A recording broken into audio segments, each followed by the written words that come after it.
నమస్కారం అండి. ఏంటి సార్ ముందు ఈ ఏంటి ఐస్ వారా ice protection immigration and custom enforcement అన్నట్టు.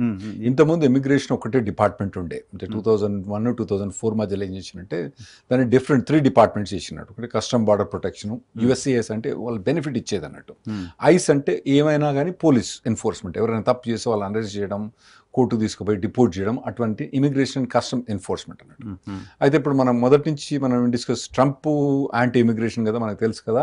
అతను ఏమన్నాడంటే మా దగ్గర దాదాపుగా ఒక 15 మిలియన్ అంటే 1,50,00,000 మంది ఇల్లీగల్ డాక్యుమెంటెడ్లీ అన్డాక్యుమెంటెడ్ ఏలియన్స్ అంటాం.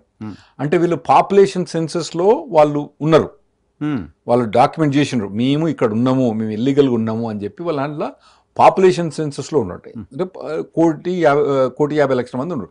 ఇంకో 1,500,00,000 మంది డాక్యుమెంట్ స్టాటిస్టిక్స్ లేని వాళ్ళు, అంటే దాదాపు 3 కోట్ల మంది ఉన్నారని ట్రంప్ అడ్మినిస్ట్రేషన్. జనాభా లెక్కలో ఉన్న వాళ్ళు కొట్టినారా, జనాభాలో లెక్క లేని వాళ్ళు కొట్టినారా. అయితే వీళ్ళంతా ఇల్లీగల్ అని వీళ్ళందరూ తీసేద్దామని ట్రంప్ అడ్మినిస్ట్రేషన్ మొదటి నుంచి దాని మీద చెప్పింది మనకు తెలుసు కదా. ఎలక్షన్ ప్రామిస్ కూడా, ఎలక్షన్ ప్రామిస్ కాబట్టి ఇతను ఎన్ఫోర్స్ చేస్తుండే అటువంటి. సో దానికి గొడవ ఏంటి? ఇప్పటివరకు చాలా మంది చేశారు, చాలా దేశాల వాళ్ళని చేతులకు వేడిలు వేసి మరీ పంపించారు. ఎప్పుడు లేని నిరసనలు ఇప్పుడు ఎందుకు వస్తున్నాయి అక్కడ నిరసనలు? అయితే ఫస్ట్ ఏం చేసినంటే వాళ్ళు టార్గెట్ ఏం చేసినంటే క్రిమినల్ ఏలియన్స్ మీద పడ్డారు. ఎవరెవరైతే క్రైమ్ రికార్డు ఉందో వాళ్ళందరినీ ఎక్కడ దొరకాలనో అక్కడ దొరకబెట్టుకొని తీసుకుపోయి డిపోర్ట్ చేసిండ్రు. తర్వాత ఎంట్రీ ఎప్పుడైతే మనకు ఇల్లీగల్గా గోడ దూకు వచ్చే వాళ్ళని పట్టుకొని డిపోర్ట్ చేసిండ్రు. ఇప్పుడు ఏం చేస్తానంటే అక్కడ యుఎస్లో ఉండి పనిచేసే ఇల్లీగల్ వాళ్ళు ఉన్నారు అన్నట్టు. వీళ్ళు కొన్ని ఏళ్ళ నుంచి పాతికిపోయి ఉన్నారు, 25-30 ఏళ్ళ నుంచి పాతికిపోయి అక్కడే ఉన్నారు అన్నట్టు ఇల్లీగల్గా. వాళ్ళ ఇప్పుడు మా దగ్గర రూల్ తెలుసు కదా మీకు, ఒకవేళ కనుక యుఎస్లో కనుక పిల్లగాడు కానీ పిల్లగాని పుట్టితే వాళ్ళకు యుఎస్ సిటిజన్షిప్ డైరెక్ట్ వచ్చేస్తుంది. అంటే వాళ్ళకి పిల్లలు వాళ్ళకి మనవరాలు కూడా ఉండొచ్చు. వాళ్ళందరూ కూడా లీగల్గా ఉన్నా కూడా వీళ్ళు మాత్రం ఇల్లీగల్గా ఉన్నారు అన్నట్టు. ఇటువంటి వాళ్ళందరినీ ఏం చేస్తారంటే ఇప్పుడు వాళ్ళకి అక్కడ లేబర్ అడ్డాలు ఉంటాయి. మీకు ఇక్కడ హైదరాబాద్లో లేబర్ అడ్డాలు ఉంటాయి కదా, మాకు అక్కడ లేబర్ అడ్డాలు ఉంటాయి. ఆ లేబర్ అడ్డాల అంటే మీకు చెప్పాలంటే ఒక్కడు కూడా లీగల్ ఉన్నోడు ఉంటాడు అలా.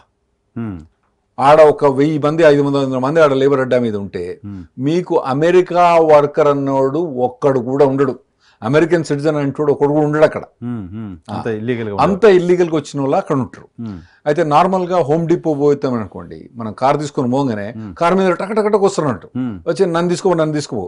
వాళ్ళు ఏం చేస్తామంటే కొందరు ఏం చేస్తారంటే వాళ్ళని తీసుకుపోయి గార్డెన్లో పని చేయించుకొని ఏదో మాట్లాడుకొని $8-10 గంటకు మాట్లాడుకొని సాయంత్రం మళ్ళీ దింపేసి వస్తారన్నట్టు చాలా మంది. సో ఇప్పుడు ఎవరన్నా మీరు ఇల్లు ఒక దగ్గర నుంచి ఇంకో దగ్గర మోడిఫై చేసుకోవాలి అనుకోండి, అక్కడ పోతే పట్టుకురావచ్చు అన్నట్టు.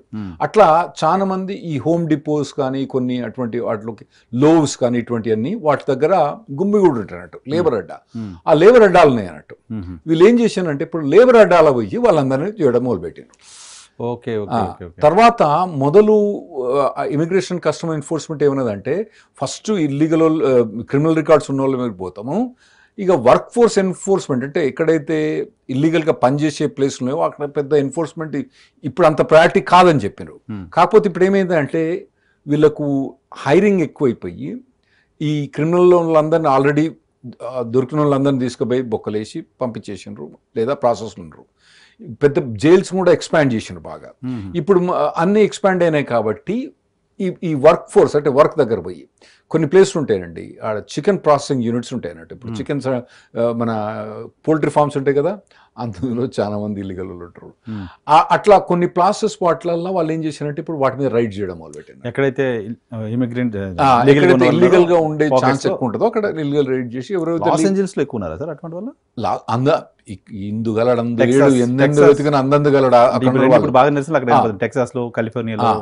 అయితే లాస్ ఏంజల్స్ లో ఏంటంటే మీకు అక్కడ మేయర్ అనేవాడు ఇటువంటి వాడిని శాంక్చురీ సిటీస్ అంటారు అన్నట్టు. అంటే నార్మల్గా అక్కడ పోలీసు వాళ్ళు ఏం క్వశ్చన్ అడగరు అన్నట్టు మిమ్మల్ని. ఏదైనా మీరు మేజర్ క్రైమ్ అయితేనే మిమ్మల్ని ఏదైనా క్వశ్చన్ అడుగుతారు. మీరు ట్రాఫిక్ టికెట్ కానీ ఇటువంటి కానీ వాళ్ళు సెంట్రల్ గవర్నమెంట్కి ఇన్ఫార్మ్ చేయరు. ఏదైనా తెలిసింది అనుకోండి మీరు ఇల్లీగల్గా అనుకోండి చెప్పొద్దు మాట్లాడుతూ చెప్పరు అన్నట్టు. ఆ పోలీసు వాళ్ళు బయటికి ఇన్ఫర్మేషన్ పాస్ చేయరు. వాటిని శాంక్చురీ సిటీస్ అంటారు అన్నట్టు, శాంక్చురీ స్టేట్స్ కూడా అంటున్నట్టు. టెక్సస్లో ఏంటంటే టెక్సస్ గవర్నర్ రిపబ్లికన్, అతను ఇల్లీగల్ ఇమిగ్రేషన్కి యాంటీ. ఓకే ఓకే, కాలిఫోర్నియా అనేది liberal state, California governor Democrat, తర్వాత Los Angeles mayor Democrat. Los Angeles mayor ఎప్పుడు కూడా డెమోక్రాట్.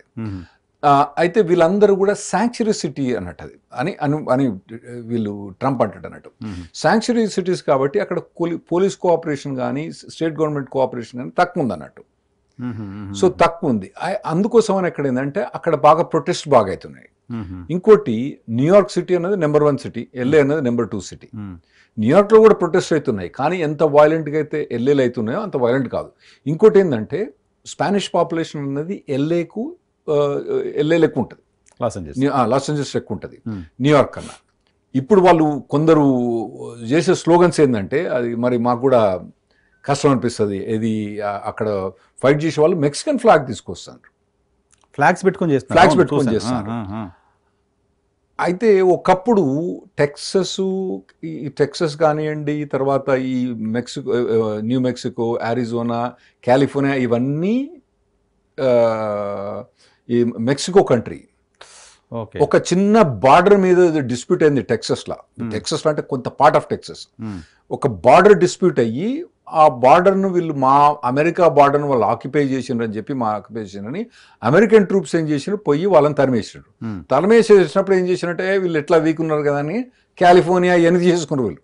సో అవి ఒరిజినల్గా అమెరికావి కాదు, ఒరిజినల్గా మా 13 స్టేట్సే. 13 స్టేట్స్ అన్నది న్యూయార్క్, తర్వాత ఈ ఫిలడెల్ఫియా, ఈ నార్త్ కెరోలినా, సౌత్ కెరోలినా, తర్వాత వర్జీనియా, కెంటకీ, ఆ ప్లేస్లే.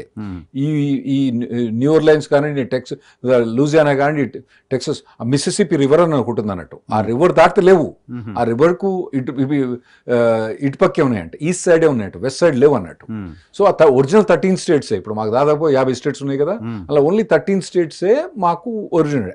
ఆ తర్వాత మెల్లమెల్లగా అలాస్కా అనుకున్నారు, లూజియానా అనుకున్నారు, తర్వాత టెక్సస్ను ఇంకార్పొరేట్ చేసుకున్నారు. ఆ టెక్సస్ బార్డర్ డిస్ప్యూట్ తోటి ఈ మొత్తం కాలిఫోర్నియా వచ్చింది అన్నట్టు. ఇప్పుడు కొన్ని స్లోగన్స్ వాళ్ళు ఏమంటారంటే ఇది మా మెక్సికో మేము వదిలిపెట్టుకోను అనగానేమైందంటే, ఇది ట్రంప్ ఏం చేస్తాడంటే రాజకీయంగా వాడుకుంటాడండి. అక్కడ అయ్యే ప్రొటెస్ట్ను కూడా అతను సద్దుమనేటట్టు చెయ్యొచ్చు. వాళ్ళని రెచ్చగొట్టి అవన్నీ మాకు చూపెట్టే మటుకు మిగతా వాళ్ళందరూ కూడా రెచ్చిపోతాను అన్నట్టు. ఏది లీగల్ గా ఉండే వాళ్ళు కానివ్వండి, ఎవరైతే రిపబ్లికన్ సపోర్ట్ చేయని వాళ్ళు కానివ్వండి, అరే వీళ్ళు వచ్చి మెక్సికన్ ఫ్లాగ్లు తీసుకొచ్చి ఈడబెడితే ఎట్లా? ఇప్పుడు మన దగ్గర ఉందనుకోండి, ఏదో మన మోదీ ప్రభుత్వం ఇల్లీగల్ బంగ్లాదేశ్ తీసేస్తాను అనుకోండి, సరే తీసేస్తా అంటే వాళ్ళు ఏదైనా స్ట్రైక్ చేసిన మరీ బంగ్లాదేశ్ ఫ్లాగ్ తీసుకొస్తే అందరికి మండిపోద్ది కదండి. మోదీ సపోర్టర్ కాని వాళ్ళకు కూడా భారతదేశానికి వ్యతిరేకంగా చేసినట్టు. అవును, వ్యతిరేక. సో అట్లా ఆ ట్రంప్ కూడా కావాలని వాళ్ళని ఎగేస్తాడు.